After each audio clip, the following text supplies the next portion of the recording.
for the questions. If you have a question specific to a representative, please indicate that. Otherwise, everybody will get a shot to answer. We don't have much time, so who's got one? I have a question for stand up. I have a question for Representative Troy. When you mentioned that the bill that you put forward for remote testimony was knocked down, what was the reason for their not agreeing to that? Well, I guess we take for granted, I took for granted because I worked in a university system for so long that we always have team members that are at a long way away. And so a conference call or a video conference was part of everyday life. That's just how we did business. And so I'm really comfortable with that. I think it was the committee chairs that were really struggling with how that might work, how long that might extend the session, how long that would extend the committee hearings. And so I actually wrote them a letter after the session was over and sent it to every committee chair and vice chair and the leadership on the House, Democrats and Republicans, and just said, this is how I envision it. Still allow the committee chairs to have the same sort of leadership of their committee that they have, to allow them to gavel down people. I think that's one of the things they didn't understand, that someone could go rogue and they were worried about that, and maybe legitimately so. But I think the biggest thing is none of them had really experienced doing distance conversations, and they just could not picture how it might work. And so we're planning to do a pilot program. I have a chairman who's set up, and we're just going to keep pushing forward. I think we could do it through rule, if not through legislation. Thanks for the question. Thank you for continuing to do that. Thank you. Anyone else? Yeah, some questions out here. Go ahead. I have a comment and then a question on the science standards. I know that right now is the last stage to input to the Department of Ed on those standards, and they are actually in the back room where the contact them. But I'm wondering from your perspectives, why those standards were deleted. They are in the area of climate change and biodiversity, and the ones that were deleted were human influences on those two categories. So, any input and any suggestions, and I guess it would be background information on why those were deleted would be helpful. Thank you. Could someone with a microphone repeat the question? I feel that people in the back of the room often will not hear the question. The question was why, on the standards, a number of the human-caused problems with the environment were deleted. Is that what you were saying? Well, let's give you the mic. And I'll shorten it up. 5 areas were deleted from the climate change and the biodiversity science standards. There's input gathered from the public ending today, but the legislators stripped them out of the science standards. The standards related to the human influence on climate change and the human influence on decreasing biodiversity. My question is, my question is, why specifically did the legislature take those standards out of climate change and biodiversity? So I don't like speaking for other people and their belief system. I'm very respectful to where they stand, and honestly, again, because I tell people this when I question certain folks who are far away from their alignment in their political or religious beliefs. I said, well, they were fairly elected by the people, so they just vote. If you don't like the way that they've turned out, simply turn out to vote and rally your neighbors and friends to vote along with you if that's the case. So the people who voted against this, they have their certain beliefs.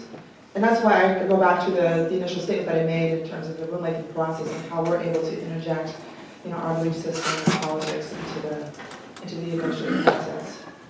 So So I would like to fix that, and we actually tried, but it failed. So, I can't speak for my fellow legislators here, but there's always a lot of talk during session, and we've had a lot of those who are Democrats on the committee fighting very hard to keep those rules. And there are also very strong educational proponents who were Republican also fighting. So it was a split matter in their committee. But again, if it comes back, like I said, I hope those folks who were maybe on the fence will have a change of heart or belief and maybe have been reached out to more folks like yourself, because it really does come down to just understanding and realizing that if you hear from more perspectives, especially from an educational perspective, maybe they'll hear from more people in their ag community that they respect, or more people in the business community that they respect, that changes their people. That's a great question. I appreciate you asking it. And I'm not on the education committee, so I actually went back and listened to the testimony when those science standards were being brought forth. And then I followed up with a couple of phone calls in preparation for this meeting today with a few members of the committee. And as I understand it, and I'm certainly not an expert on it, but there's 370 science rules that they reviewed. And there were 15 of those rules that were dealing with climate change and biodiversity. And they felt that, from the conversations that I had with them, that the majority of the standards that they reviewed were very focused on how to encourage students to think for themselves, to solve problems by themselves, to do research, to understand different scientific perspectives, and to come up with their own conclusions and then report those back.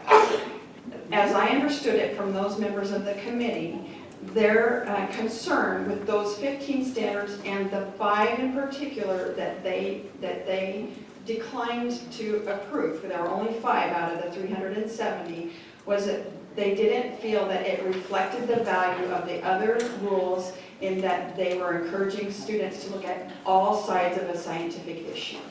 So that's the story that I got. I think it's certainly a hot topic across the state, and I encourage you, and I've heard from a lot of constituents across the state, I encourage you to respond to the State Board of Education and let them know your thoughts. I mean, in particular, a community like Moscow, which is so based on sound science.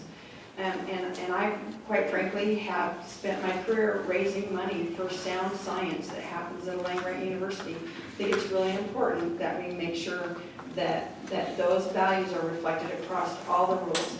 And that was the concern from members of the committee. I don't serve on the committee. It might be worth you listening in on those hearings as well. I don't serve on the education committee either, and our 70 representatives and 35 senators, and you could probably get a different opinion on this topic and other topics from each of those people. So what I heard in the hallowed halls of the Capitol was, and this is going to give you a very limited perspective, I realize that, was they didn't feel there was enough hard science yet behind it. That's all I heard. It wasn't a big topic of discussion in the circles that I worked in the Senate. So, but not to worry, because if these issues are credible, they're not going to go away. And certainly it's going to be in the media. And just because it's at this time not in our textbooks isn't going to change the final outcome one way or the other. So I wouldn't worry too much about it. But I guess corporately the legislature didn't feel it was time to include that, so they didn't. I didn't hear a whole lot about it, to be honest with you, but I think they didn't think there was enough hard science yet. Louise? Yes, Louise Rigoline, Moscow. My question is, considering you did something, but not nearly enough this session to fix and improve our infrastructure, basically roads and bridges, what do you have in mind to do next year? Because we still need, despite the 300 million in Garvey bonds, that's going to be gone on basically 2 major projects. What about Benoit and Latah County? What are you going to do to help us?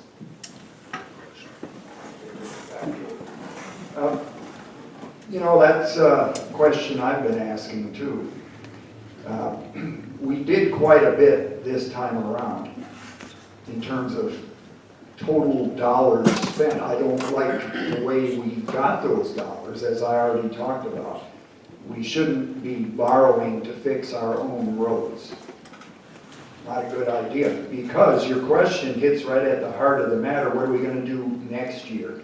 ITD just put a blurb out, and I forget what the dollar amount was that they said it's going to take. Like 400 and some million dollars a year just to keep up Maintenance. with maintenance. 256. Yeah, well, I saw a more recent number, and it was even higher. Yeah. Now, I can't vouch for how accurate that figure is, but folks, you have a good question. What are we going to do? Well, here's what I would like to see. Number one, we forget about more Garvey and more borrowing, because, I mean, how long are we going to keep doing that? We're going to wind up like California. We're going to be broke. Or maybe Illinois, they're broke too. We're not broke, and we don't want to get that way. What we need to do, and you're not going to like this answer. I know, I don't even like the answer. We're going to have to learn to live within our means. If you want good, safe roads and bridges, then you're going to have to give up something else. And I suggest to you what we give up always, because I live in this state too, is the fact. We're going to have to make some cuts. Now, you're not used to hearing politicians talk like this. Well, I'm not a politician. I'm just an ordinary citizen that happens to be a state senator. Whether I get reelected or not doesn't even enter into my thinking. I'm here to tell you the truth. I'm here to do a good job for you while I'm in office. You want to boot me out in 2 years? Have at it. Boot me out. Doesn't matter. But while I'm here, I'm going to tell you the truth. And you're not going to like what I have to say. We need to cut the fat out of our budget and reprioritize how we spend our dollars. Then we can fix our roads, our infrastructure, our school buildings, our roads, our bridges, our welfare system. It's going to crumble. We cannot rely on borrowed dollars, and we can't just grow the budget at 10% every year. It is not sustainable. That's the truth of the matter. And I'll defend those statements with anybody, anywhere, at any time. Idaho is too good to go down that road, no pun intended. So we're going to have to stop growing the budget. We're going to have to reprioritize and cut all the fat out. Well, good luck getting a bunch of politicians to do that. But that's what it's going to take. Otherwise, ma'am, our roads and bridges won't get fixed the way they should. I just wanted to add a little bit to that too. My very first meeting with Idaho Department of Transportation after I was elected, they were telling me what all the projects were in this district, and this District 5 represents in the road department District 1 and District 2. So Benoit's in District 1, Lakeland's in District 2. And they gave me this great presentation, all the projects are going on, and then they stopped. And I said, so when are we going to take Highway 95 and make it a 4-lane all the way through the state? And especially, I think, through Latah and Benoit County, some of the worst stretches of Highway 95 are in our district. And they said, it's not in the plan. I said, like, what do you mean it's not in the plan? It's not in the plan now, or it's not in the plan ever? And they said, it's not in the plan ever. And my comment to them was, since when does commerce stop at Worley? Because every single thing that we do in this district goes in and out of the roads. All of our agricultural products, all of our timber products, all of our students go in and out on our road system, and this is ridiculous. And I have said that in caucus, I have said that everywhere I have an opportunity to talk about the roads. Highway 95 is our north-south interstate or road system, and it's horrible. There's a better road from Pocatello, Idaho to Lava Hot Springs than there is from Plummer to Potlatch. And that is the craziest thing I've ever seen. I don't know what the answer is, Louise. I think it's building a coalition in north central Idaho amongst the legislators, getting a bigger voice. Senator Johnson has really been trying to do that with us. We've had regular meetings between us. We have to be a stronger voice. I spoke with Representative DeMordaunt about this when we were talking about the Garvey bill. And she said, well, let's do a traffic count. A traffic count's never going to help us. We don't have the traffic, but how are we ever going to have commerce if we don't have good roads? We can't attract people here, and we can't get business done. And so I told her, you can count as much traffic as you want to. That's not the issue. The issue is economics, and we deserve to flourish just as much as Southern Idaho does. What I'd like to do is do a flyover, and I have a friend who has one of those little drones, and I want to do a flyover and show them some of those worst spots. Because I think if a picture is worth 1,000 words, a video is probably worth $100 million in improvements to Highway 95. So, thank you. Great question. Yes, it's a good question, but it's not one that I think we can solve today because honestly, it's going to come down to leadership next session. And the chairman of the Transportation Committee, of which I'm not a part of, but the majority leader and of course the Speaker of the House, those folks are the ones who tend to be in a very private back room and hash this out. Of course, we can tell you all of our great ideas that we'd love to see happen, but I wouldn't want to do that today because then it would be an empty promise. So with that being said, I do want to get back to one very important concern that was brought up because I don't want to leave everyone thinking that climate change is not a real issue. And the reason why I really appreciate this question is because it's come up so often in my travels recently from New York to LA to the European countries overseas, and meeting with the Arctic Exchange Council is amazing. And you see what's really happening in the world today. And what's frustrating is I come back to Idaho and then we've stricken out certain matters of our curriculum for our students, which disallows them to be part of this international conversation. So climate change is a very real issue, and there's multiple science studies and scientists to support that. But if you could just see it and meet the people who are actually living this life, these impacts, it's a tremendous issue. So I think that's a very big deal, and I love that you responded. So I'm hoping you'll reach out and maybe help others to know what that means. So if they could write a letter, call the State School Board of Education, please reach out to this woman because she's already done it. And if you want to know how to get involved, please do so. As a businesswoman, as someone who, I'm not the biggest environment. I used to tease one of my best friends and call him a tree hugger. And I'm tribal, I'm actually a steward of the environment, but I would tell him, you care so much about the environment. He literally is a tree hugger, he's a forester, but he, cares so much. He's like you, and I value that you actually took the time to do that. So please, if you can reach out to your neighbors and friends, all of you, I cannot just rehash that enough. So I appreciate the question and I appreciate what you did there, and I just want to say that much because I cannot leave this room with such a statement that climate change is not an issue or does not exist, because it does.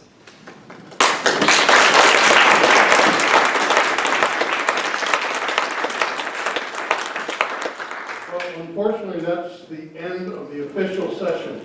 If anybody has any questions, you may be more than welcome to stay after the meeting, and our representatives are going to be happy to stay here and answer your questions.